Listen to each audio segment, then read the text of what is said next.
Whether you like it or not, it's a real possibility that Kirk Cousins will not be the quarterback for the Minnesota Vikings going into 2024. First off, the writing is on the wall that Kwesi wants to grab his quarterback of the future. Vikings not coming to terms on an extension for Kirk Cousins last offseason. The reports coming out saying that Kwesi likes the idea of a quarterback on a rookie contract. The reports that said Kwesi was taking a deep look at the quarterbacks Jaden Daniels and JJ McCarthy in this past season. And of course, the big rumor saying that we tried as hard as we possibly could to move up and grab Anthony Richardson last year. It also doesn't help that former first-round draft pick Jordan Love is looking good for the Packers.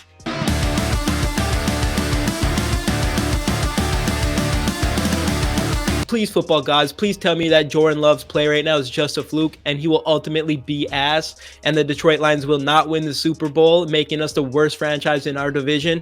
I don't think I can live with that. Fuck you.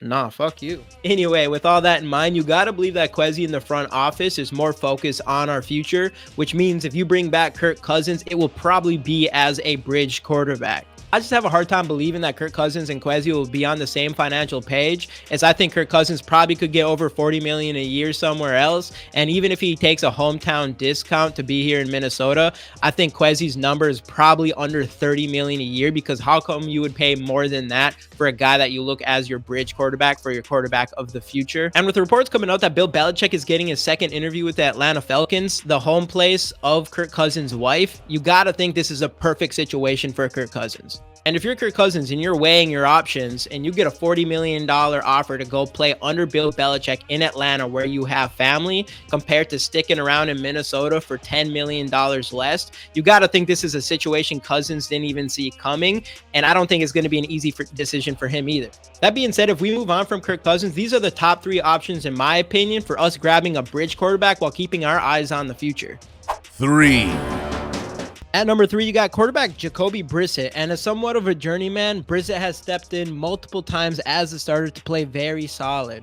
And if you look into his stats, as you can see, he has an offensive grade of at least 75 in the past 4 years. And if you just look at the last couple in general, this season, even though it's only 2 games, he had completed 18 passes on 23 attempts for 224 yards and 3 touchdowns, with an offensive grade of 84.6. Last year, he had a lot more playing time for Cleveland and ultimately came down with a 64% completion percentage, 2,608 yards, 12 touchdowns, and 6 interceptions. He's kind of a journeyman backup, high-end backup who can step in and start for a team, but he's been pretty efficient, and he's a guy that I think can come in here and at least, get the ball to our playmakers. But more importantly, if you look at what his price tag might be, as you can see here, he signed a 1-year contract with the Commanders last year with a base salary of $8 million. And I do think this is a number that may be able to come down if we were able to grab him in this offseason.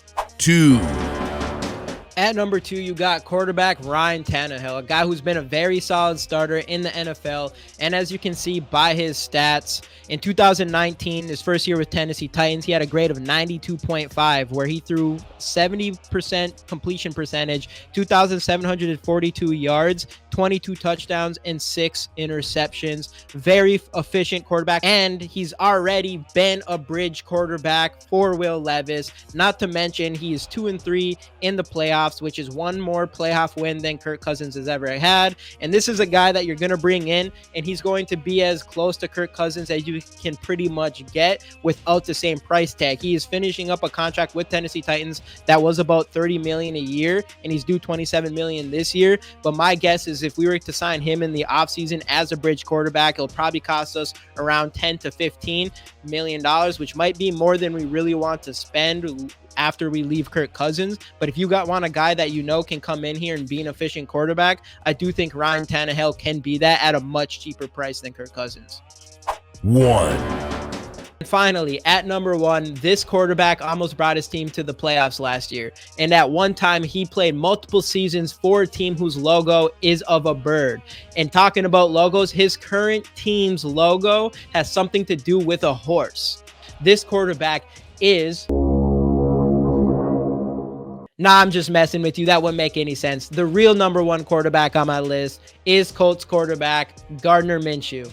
Another high quality backup who has shown promise as a starter. And when you look into his stats here, you can see that last year when he took over for Anthony Richardson, when he went down with a season ending injury, he had a 62.2 completion percentage, 3,305 yards, 15 touchdowns, 9 interceptions, and as a starter ended up with a record of 7-6, which is very solid from a quarterback. He's efficient, he makes smart plays, and this is something that we need from our quarterback, something we don't get from a guy like Nick Mullins.